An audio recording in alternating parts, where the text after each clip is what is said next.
동물과 식물, 자연에 대한 다양한 이야기가 펼쳐지는 재밌는 자연학교. 오늘은 전남대학교 조경학과 서자유 선생님과 함께합니다. 안녕하세요. 네, 안녕하세요. 전남대학교 조경학과의 서자유입니다. 네, 선생님. 오늘 특별한 여행지를 준비해 오셨다고요? 네. 오늘은 한강 양화진의 천주교와 개신교의 성지를 소개시켜 드리려고 합니다. 네, 양화진. 네, 들어보셨는지 모르겠는데 절두산 순교 성지하고 양화진 외국인 선교사 묘원입니다. 네. 여기가 그 전철 타고 가면은 그 한강 지날 때 보이잖아요. 네, 저쪽 맞습니다. 편에서 합정역 근처인데 여기 어떤 곳인지 좀 자세히 설명해 주신다면요. 네, 가보셨나 봐요. 잘 아시네요. 몇 번 갔습니다. 네. 여기가 합정역에 내려서 이렇게 들어가는 곳인데 기독교의 두 성지가 같이 모여 있어요. 네. 그래서 우리나라 초기 기독교의 역사를 확인할 수 있는 곳입니다.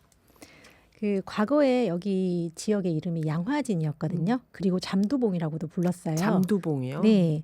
풍수적으로는 한양 도성이 옛 도성이 있다면 거기가 머리에 해당한다면 이 양화진 근처는 목젖에 해당되는 곳이어서 굉장히 군사적으로 요충지였던 중요한 위치였거든요. 네. 그리고 이제 버들나무꽃이 많이 피는 곳이라고 해서 양화진이라고 했고, 이 잠두봉이라는 이름은 한강을 바라보고서 이렇게 높은 바위가 솟아 있어요. 절벽이 있고. 네. 그래서 누에가 고개를 들고 있다. 그래서 잠두봉이라고 불렀던 곳입니다. 그 모양새가 네. 절벽의 모양새가 잠두봉. 바위산이 솟아있는 모양새가 누에가 머리를 들고 있는 모양이다. 그래요. 오늘 4월 22일 지구의 날인데요. 네. 지금 소개해 주신 이런 양화진이 도시 생태계나 지구의 관점에서는 또 어떤 의미가 있을까요? 이 역사를 기념하는 방법에는 되게 여러 가지가 있을 수 있잖아요. 기록이 될 수도 있고, 네. 영화나 음악 같은 예술이 될 수도 있고, 또 한 가지 방식은 이 장소의 기억을 담아내는 방식을 말할 수 있겠습니다.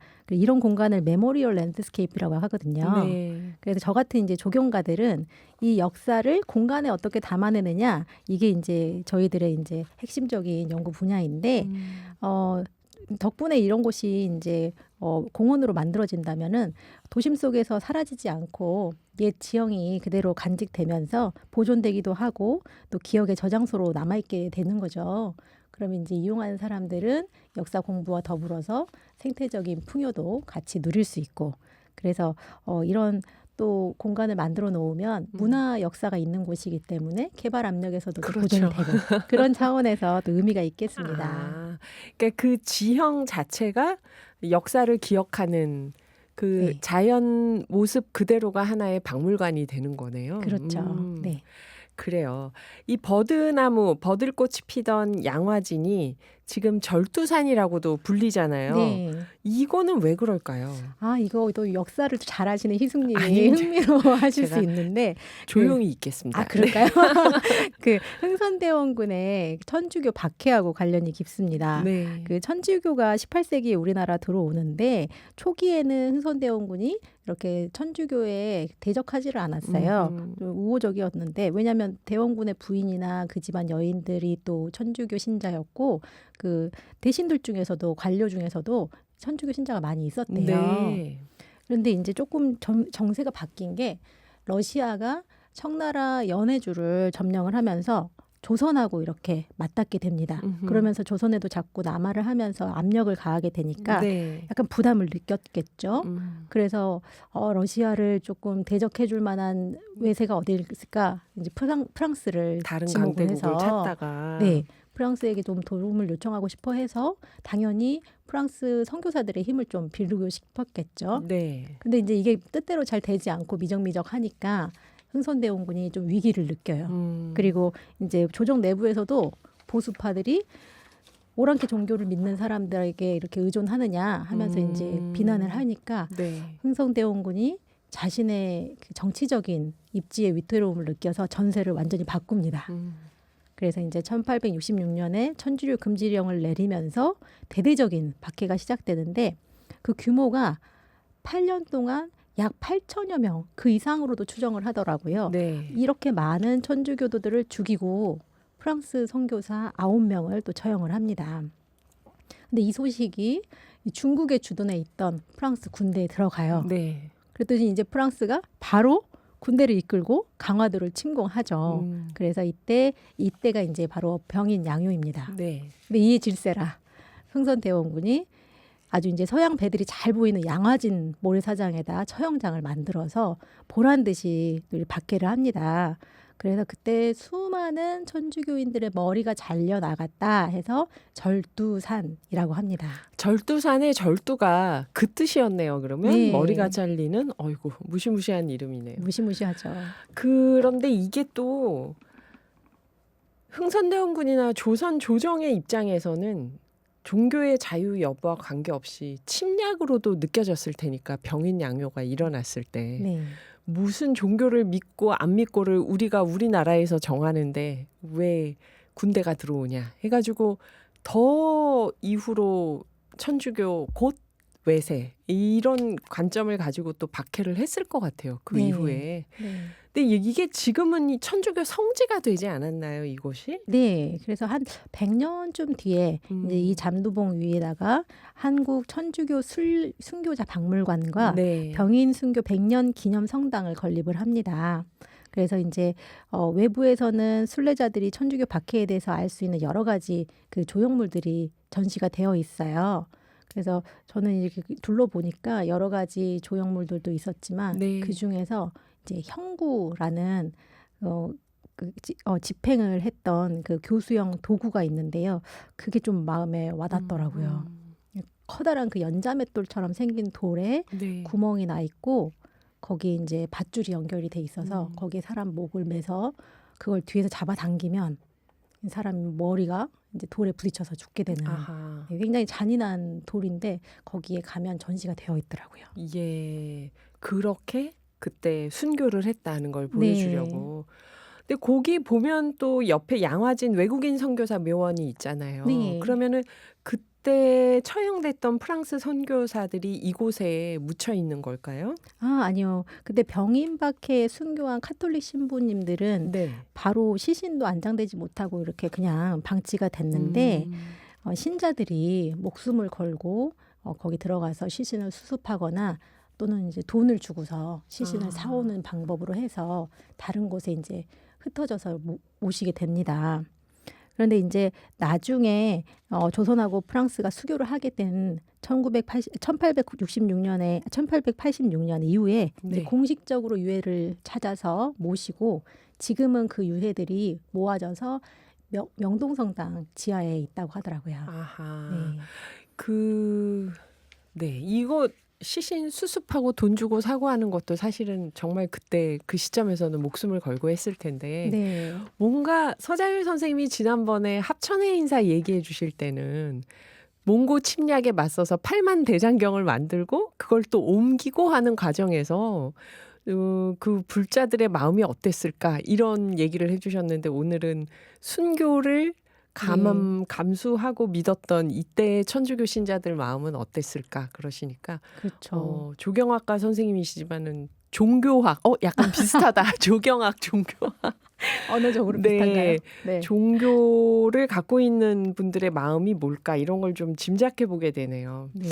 이 묘역이 만들어지는 과정이 참 드라마틱한데요. 뭔가 우리 근대사에 힘들었던 일이 다 이 좁은 언덕에 모여 있는 것 같아요, 선생님. 네, 많이 아픈 역사를 또 이렇게 그 위에 또 전세가 역전되는 이런 상황들을 많이 보게 되는데 네. 이 외국인 선교사 묘역은 천주교와 달리 이제 개신교 선교사들이 안장되어 있는 곳입니다. 근데 이곳의 시대는 대원군의 섭정이 끝나고 고종의 친정 체제가 되었던 시기거든요. 네. 근데 이제 고종과 민비는 굉장히 그 열린 외교를 했잖아요. 그래서 이때 영어권의 개신교 선교사들이 많이 오셨는데 우리나라에 그때 이제 갑신정변 때 서양 의사 알렌이 민비의 조카였던 이 민영익을 치료해주면서 또 굉장히 더 우호적으로 바뀌어요. 친해지고. 네. 그래서 그때 광해원이라는 서양식 병원도 세워지죠. 그래서 지금의 세브란스 병원 그게 세워집니다. 근데 이제 이 광해원의 두 번째 원장이셨던 헤론이 이질 환자를 치료하다가 본인도 전염병에 걸려서 돌아가시게 돼요. 네. 근데 이때가 굉장히 더운 7월 한여름이었고 당시에 이제 외국인 묘지가 저 멀리 제물포에 있어서 이제 유족들이 그리고 또 이제 미국 공사가 왕실에 요청을 해요. 너무 가까운 곳에 좀 모시게 해달라. 그렇게 되면서 이 양화진이 외국인 묘역이 되게 되고, 네, 지금 현재는 15개국에 한 417명이 안장되어 있고 그 중에 선교사분들이 6개국에 145명이 잠들어 계십니다. 아하, 선교사가 아닌 분들도 네. 그렇구나. 저는 예전에 어떤 책에서 이 헤론 원장이 전염병 이질에 걸린 환자들 사람들이 그래서 안 걸린 사람들은 도성 밖으로 피난 가고 이러는데 안 움직여서 왜 그러냐 하니까 여기서 치료하는 게 나의 소명이다. 그래서 네. 그것 때문에 그때 기독교를 믿기 시작한 분들도 계셨다고. 감동받으셔서. 예, 네. 안 도망가고 거기서 끝까지 네. 환자들을 치료하니까 또 오늘 선생님께 말씀을 들으니까 또 새롭네요. 아, 네. 이곳에 15개국 417명이 계신다고 했는데 제가 가서 흥미로웠던 거 한 가지가 러시아 정교, 네. 예, 러시아 분들 묘역도 있더라고요, 아, 여기에. 네. 그래서 그때 구한말에서 6.25 전쟁 때까지 돌아가신 분들, 또 그 이후에 돌아가셨던 분들도 여기 다 같이 계시던데 그래요. 우리 절두산이 된 버드나무 버들꽃 피던 나루터, 또 이곳이 이방인들의 안식처가 되기까지 어떻게 보면 흥선대원군 때부터 구한말 또 이후에 6.25 전쟁 이후까지 쭉 우리 역사가 모여있는 장소이기도 하겠어요. 외국인들을 통한 한국 네. 역사. 선생님 거기 절두산에서 혹시 돌아가신 분들 성함 쭉 적혀 있는 그 비석 보셨나요? 네, 봤습니다. 저 거기 그거 보고 되게 감동받았던 게 거기 뭐 서자유, 김희숙 이런 이름들이 아니잖아요. 네. 무슨 막동, 그쵸? 아, 네. 무슨 돌쇠. 그러니까 딱 이름만 봐도 아 평민이었구나 그때. 혹은 중인이거나 어떤 분들은 심지어 이름도 없이 네. 그 이름들을 봤을 때가 제일 감동적이었던 것 같아요. 저는. 그래서. 그 말씀하시니까 예. 그 미스터 선샤인에서 이름 없는 의병들 아하. 그 장면이 떠오르네요. 아하, 네. 그래요. 우리 3부에서는 서자유 선생님이 미스터 선샤인의 실존 모델이었던 분 이야기까지 준비했습니다. 3부에서 뵐게요. 오늘 서자유 선생님 이야기 들으시면서 궁금하신 점이나 나도 거기 가봤는데 양화진 가봤는데 절두산 가봤는데 이렇더라 하는 얘기들 있으면은 짧은 문자 50원, 긴 문자 100원의 정보 이용료가 있는 샵 0999로 문자 보내주세요. 네. 역사적 성지 양화진과 잠두봉 이야기 오늘 서자유 선생님과 나누고 있습니다. 선생님, 저는 국사 배울 때 18세기 정조대왕 돌아가시고 난 이후부터 그 해방되기까지 이야기는 막 건너뛰면서 읽었어요. 이게 가슴 아파서 꼼꼼하게 못 읽겠더라고요. 근데 어떻게 그 하는 일마다 뭐 안 되려면 바로 뒤로 넘어져도 코가 깨진다는 것처럼 어떻게 이렇게 하는 일마다 다 안 됐을까 하는 그런 네. 가슴 아픈 역사였는데요. 이 격동기에 우리나라를 식민지로 삼으려고 했던 외세지만 또 그 외국 군대가 선교사를 앞세워서 들어와서 이 사실 선교를 곧 외세의 침략으로 보는 해석도 있긴 하지만 개개인으로 봤을 때 이 종교는 정말 개인적인 거니까 이건 대단한 만남이었을 것 같아요. 종교가 없던 분들이 선교사를 통해서 종교를 갖게 되는 과정은 여기서 아까 2부 끝날 때 말씀하신 것처럼 드라마 미스터 선샤인의 주인공은 누구인가요? 선생님께서 오늘 얘기해 주시려고 하는 분. 아, 네. 미스터 선샤인 보셨나요? 너무 좋아했죠. 네. 저도 너무 좋아하는 네. 인생 드라마 중에 하나인데 네. 네. 그 혹시 주인공 최유진을 어릴 때 미국으로 데리고 가는 그 선교사분. 선교사. 네. 네. 그분의 모델이 실존 인물이시죠. 실존 인물이에요? 네. 그분이 이제 막걸리 선교사 있잖아요. 그분 거기에서 요셉 선교사로 나오시는데 네. 그분의 모델이 되시는 분이 호머 헐버트라는 분이시고요. 이분은 미국인이심에도 불구하고 우리나라의 독립 유공자로 세워져 있습니다. 호머 헐버트요. 네. 제가 기억나는 건 그 이병헌 씨잖아요. 네. 최유진. 자기가 하나님을 믿는지 안 믿는지에 대해서는 확실하게 얘기 안 하면서 기도할 때 항상 아버지의 아버지 이렇게 불렀어요. 그러니까 네, 맞습니다. 내 양아버지 그 선교사분이 요셉의 항상 아버지. 아버지라고 불렀던 네. 요셉의 아버지 하니까 네. 성경에 구약에 요셉이 나오니까 음. 그 뜻인가 하다 나중에 보니까 아니구나. 그래서 네. 아버지의 아버지라고 기도를 하는구나. 네. 굉장히 인상적이었는데요. 그래요. 그분이 실존 인물이라고요. 이병헌의 양아버지가. 네. 헐버트 선교사가 어떤 활동을 해서 독립유공자가 됐을까요? 이분이 원래는 이제 1886년에 23살의 청년으로 영어 선생님으로 오셨어요. 조선에 오셨어요. 네. 그래서 유경공원이 당시 이제 학교였는데 거기에서 교사로 부임을 하셔서 열정적으로 한국어를 배우시고 한국인들한테 가르침을 또 주세요. 어허. 그래서 한국에 온 지 3년째 되는 해에 최초의 한글 세계 지리 교과서인 삼인필지라는 책도 쓰시거든요. 열정이 굉장히 대단하시고 학구열도 굉장히 대단하셨던 네. 것 같아요. 그래서 이제 5년 동안 교사 생활을 하시다가 학교가 문을 닫아서 다시 미국으로 가셨는데 네. 그 후에 다시 선교사로 다시 한국에 오셔서. 오셔서 이 배제학당에서 문서 선교를 중심으로 해서 활동을 하셔서 이 한국에 관해서 글도 쓰시고 초기 YMCA의 회장도 맡으셨다고 합니다. 그래요. 세계가 얼마나 넓은지 조선의 아이들에게 가르치기 위해서 유경공원에서 세계 지리 교과서 3인필지를 한글로 직접 만드신 거네요. 네.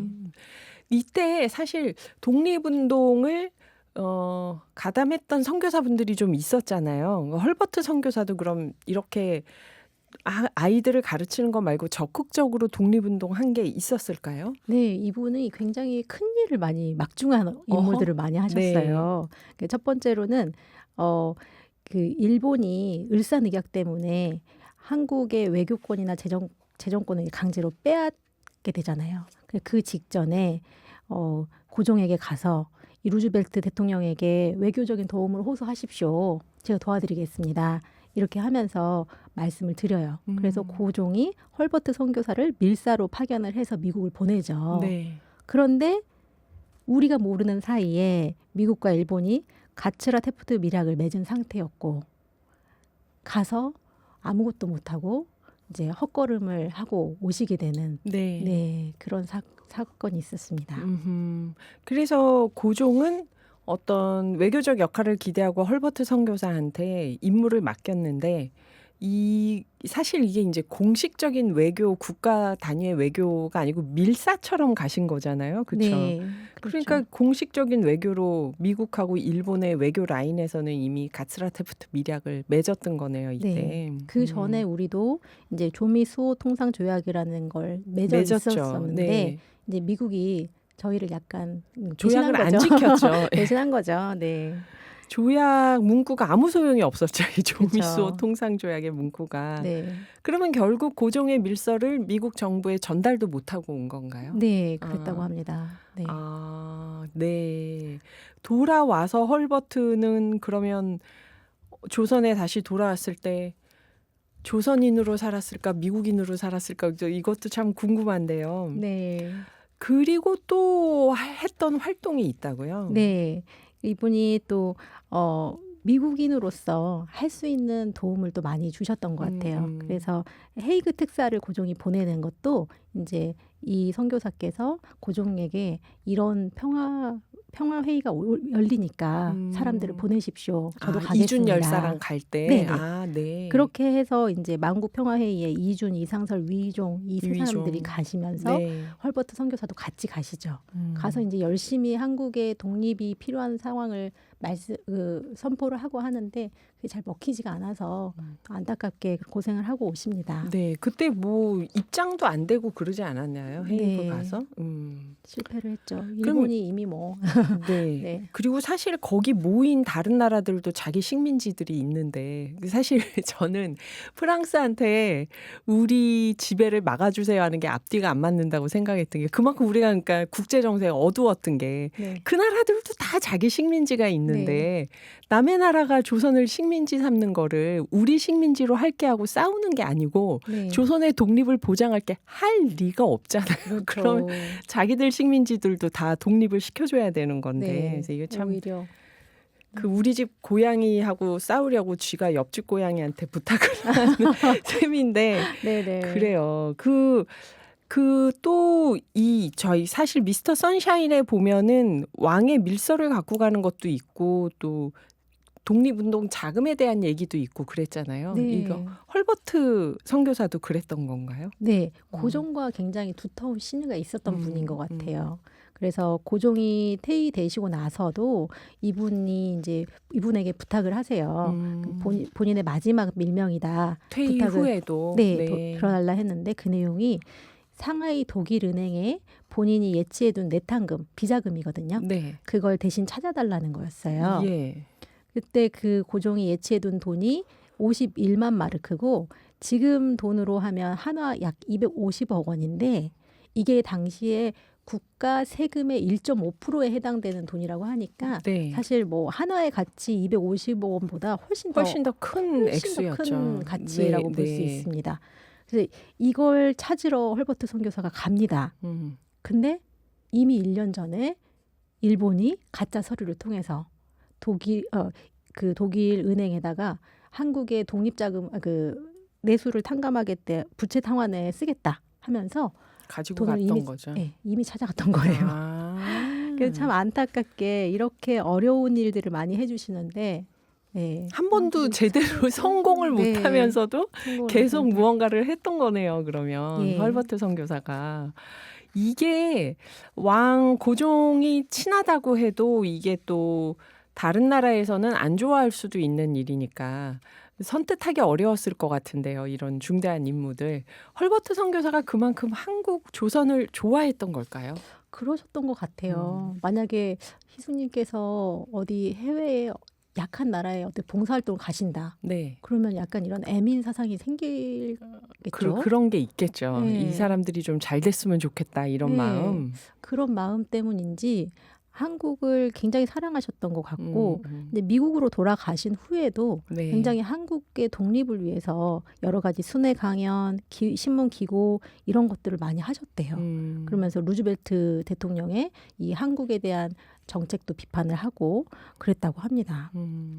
그래서 이제 한국에서 독립이 되고 나서 고마우니까 한번 이승만 대통령이 초청을 했는데 그때 이제 워낙 고령인 몸으로 한국에 오셨다가 일주일 만에 조금 그 여독이 생겨가지고 쓰러지세요. 아, 진짜요? 그때 나이가 어떻게 되셨는데요? 그때 86세셨답니다. 아이고, 86이면 그 1945년 시점에는 굉장히 고령인데 지금보다. 그리고 배를 타고 또 오셨을 거 아니에요. 굉장히 힘드셨죠.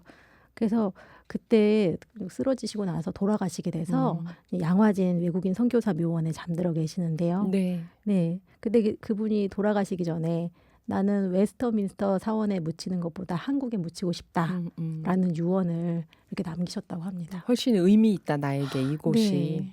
그리고 이제 지금 묻혀 계신 곳에 그 한국에 계실 때 아들이 1살 때 한국에 있을 때 그래서 그 아들 옆에 같이 묻혀 계십니다. 네. 여러분 이런 이야기들이 이제 양화진 외국인 묘지에 가면은 또 여러 가지 사연들을 만날 수 있는데요. 아까 그 3인 필지라고 했던 게 세계 지리 교과서인데 왜 3인 필지라고 했을까? 이게 무슨 뜻일까요, 선생님? 아, 네. 이게 선비사, 백성민. 그래서 선비와 백성이 모두 반드시 알아야 되는 지식이다. 필지다. 라고 해서 3인 필지라고 하셨는데요. 제가 이렇게 그 책을 이렇게 보니까 정말 세계 각국에 대한 설명을 일명요연하게 이렇게 잘 설명을 해두셨어요. 3인 필지예요. 그래서 그럼 한국에 대해서는 뭐라고 쓰셨나 하고 좀 찾아봤는데 제가 적어왔거든요. 한번 읽어주시겠어요? 아, 네. 1906년에 나온 3인 필지에 우리나라에 대해서 어떻게 썼는지. 이 나라는 예로부터 지금까지 아시아 동편 중앙에 있어 일본국과 청국과의 관계가 많아 항상 전쟁도 많고 시비도 많더라. 지금은 천하 각국이 동양을 경영하는 시비 마당이 되어 있고 또 이 나라의 이상한 것은 동방에 처음으로 자모문 한글이 나서 지금은 온 나라 사람마다 힘써 공부하고 또 다른 나라 사람들이 말 공부하기에 매우 편하다 하느니라. 오호. 네, 이걸 보면 우리 민족성과 우리의 지리적 위치 때문에 생긴 이 정세 이런 것들이 또 느껴지는데 그때나 지금이나 한국 사람들의 이 학구열은 대단했구나. 저도 거기서 꽂혔어요. 온 나라 사람마다 힘써 공부하고. 네, 대단하다. 그리고 또 하나는 우리가 항상 국제 정세 속에서 늘 불안한 상태여서 네네. 그때나 지금이나 외교를 잘 해야만 살아남는 나라구나. 평화를 지키기 위해서 네. 외교를 잘해야 되는. 그걸 느꼈습니다. 네. 그리고 외국인이 직접 다른 나라 사람이 말 공부하기에 한글이 있어 편하다 하니까 이거 왠지 좀 공인해 주시는 것 같네요. 네, 그래서 본인도 한글로 금방 배워서 쓰고 글을 쓰신 있다. 것 같아요. 네. 대단하세요. 네. 그래요. 부활절에 여기 다녀오셨다고요, 선생님? 네, 제가 이제 여기 방문했을 때가 그 부활절 오후였는데 네. 이렇게 밖에서 둘러보고 있는데 성당에 미사 소리가 들리더라고요.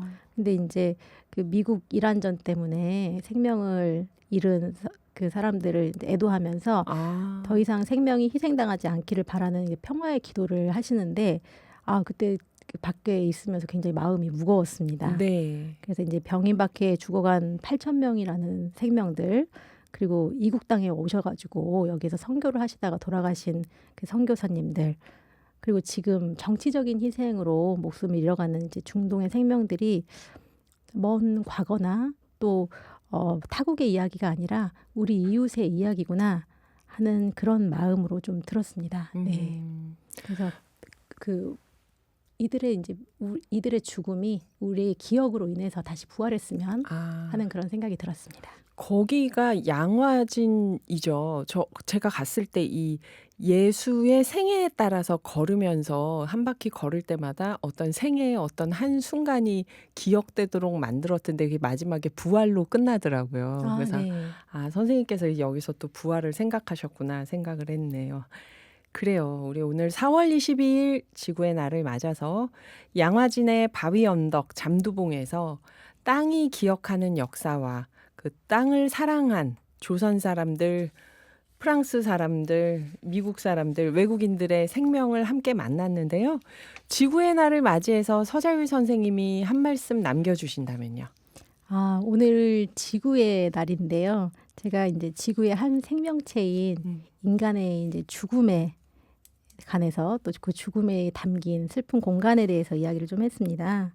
근데 이제 한강은 계속 흐르고 있고 잠두봉은 여전히 굳건하고 또 이곳은 다시 성지로 부활을 했잖아요. 그래서 100년 전에는 죽음의 땅이었지만 오늘날에는 이게 숭고한 죽음을 기억하는 살아있는 우리들의 공간이다. 이런 생각이 듭니다. 그래서 이분들의 죽음이 숭고하게 기억될 수 있도록 그 죽음의 무게를 좀 기억을 했으면 좋겠습니다. 양화진에 가시면. 네. 특히 이제 미국 지도자가 이걸 좀 기억을 했으면 좋겠어요. 네. 헐버트 이야기를 써서 미국 지도자 T로 시작하는 그분이요. 네. 저는 서재일 선생님과 조경이나 나무에 대한 이야기, 땅에 대한 이야기 하면 그 생태의 관점에서 늘 얘기를 했었는데 오늘 이렇게 메모리얼 랜드스케이프, 자연 그 자체가 박물관이 돼서 인간의 역사를 보관하고 있는 곳이 있다 하고 소개해 주니까 더 특별한 느낌이 드네요. 네. 예. 우리가 기억하는 역사니까 양화진이지 잘 모르거나 기억 못하는 역사까지도 생각한다면 사실은 지구 전체가 하나의 메모리얼 랜드스케이프일 수 있겠어요. 네.